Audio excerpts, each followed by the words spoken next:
பொடிநடையாக அமெரிக்காவை வலம் வருவோம். கடல் மேல் சிவப்பு கம்பளம் விரித்து ஐரோப்பாவில் குடிபுகுவோம். நம் காதலை கவி பாடவே செல்லியின் வைரனின் கல்லறை தோக்கத்தை கலைத்திடுவோம்.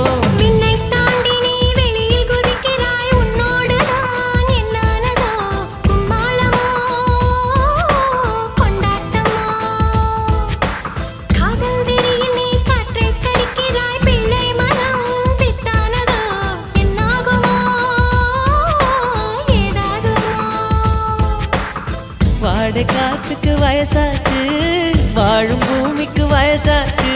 கொடியுகம் போனால் என்ன, காதலுக்கு எப்போதும் வயசாகாது.